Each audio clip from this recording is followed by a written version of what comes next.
所以那个时候呢，大家没有什么想要填双北市。我还记得我是我那一届呢第一个填台北市的人，一写下去，台下欢声雷动。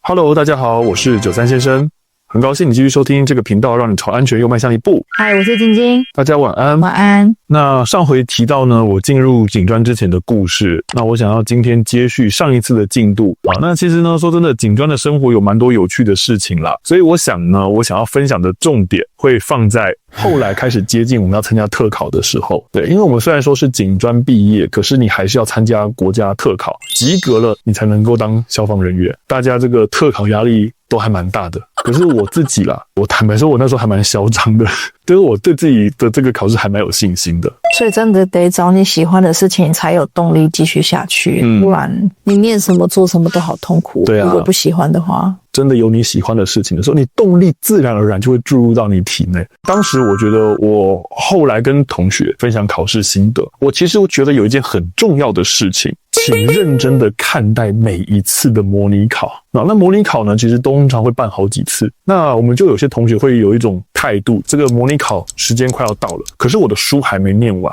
所以这次模拟考我就随便考。那我说千万不要这么想，因为你到了上考场的那一天，你有没有可能书也没读完？今天考试范围这么大，你说你全部背熟记熟，有可能吗？我相信没有人有这样的信心。所以呢，你今天上去看到了一个完全不晓得他讲什么题目，非常有可能。而模拟考就是要让你练习这件事情，这个是在训练你的临场反应，你要怎么去想办法把答案填满。当然，因为你说今天是那种什么选择题啊、填充题一翻两瞪眼的没得谈，但是因为我们讲的特考是考申论题，所以你是有这种发挥的空间的。就练不了内容，好歹也练个文笔这样。对，以前有个学长，我不知道他讲的是真的还是假的。他说呢，他有遇到特考的题目不会写，他就把一段相声的段子统统写上去。那这个一定是0分啦。其实这个很像我们在讲的演习，你不可能所有的状况都演到，所以我们要练习的是自己的基本能力。我的基本能力都先建立起来，真的遇到了一个没有见过的这种状况出现，那我其实还是能够处理它大部分的状况。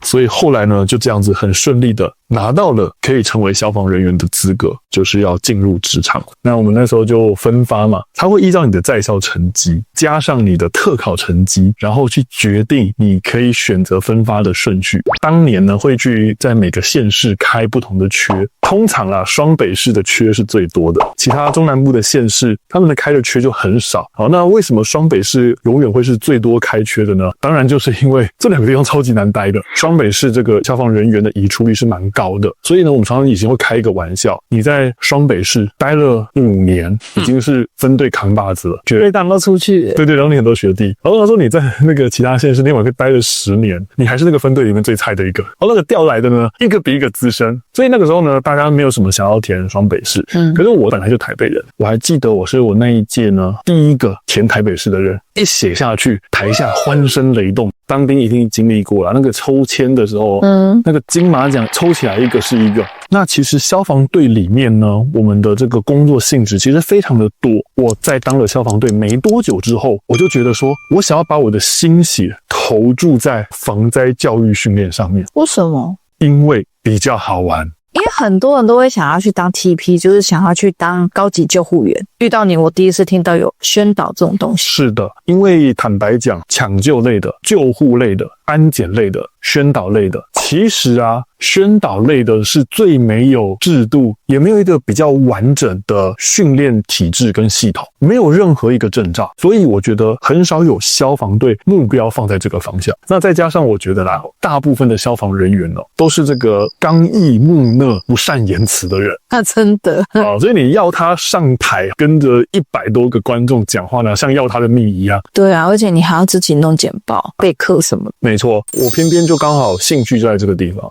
我当时去参加了魔术社，练了这个台风我曾经在这个1000多人的大礼堂表演过，所以后来就觉得呢，这个站上舞台100个人，实在是呢吓不到我。大学的时候，你不感觉这个经验好像有什么帮助，在意想不到的地方，他忽然间这个经验用上了。参加魔术社跟我现在的工作八竿子打不着关系的事情，可是我当时的经验确实是在我现在的工作上面有很大的帮助。没错，接下来呢，一晃眼过去10年了，忽然间开始想离职。那这个离职的原因呢，简单讲一句话，就是开始觉得不好玩了。我觉得它有很多的因素加叠在一起，包含我受伤过，包含我觉得当时做了很多我觉得不太喜欢的事情，开始让我觉得说我想要做我喜欢的事情哦，要承受要忍受更多我不喜欢的事情。那这样子一来，这件事情还是我喜欢的事情吗？好，那当时比较大的几件事情是之前曾经跟大家分享过的休计划事件，然后我就开始在思考我有没有办法脱离这样的情况。我就因为这样子算是没有任何留恋的离职了，到了我老师的公司担任这个消防顾问。很多事情跟公家单位不同啦，所以我开始会去想一些真的人家在实际上企业上面他真的执行这件事情会遇到的问题。举个比较实际的例子，以前在消防队的时候，人家会问说我这个遇到状况的时候，我什么时候要打119啊？我们在消防队都想，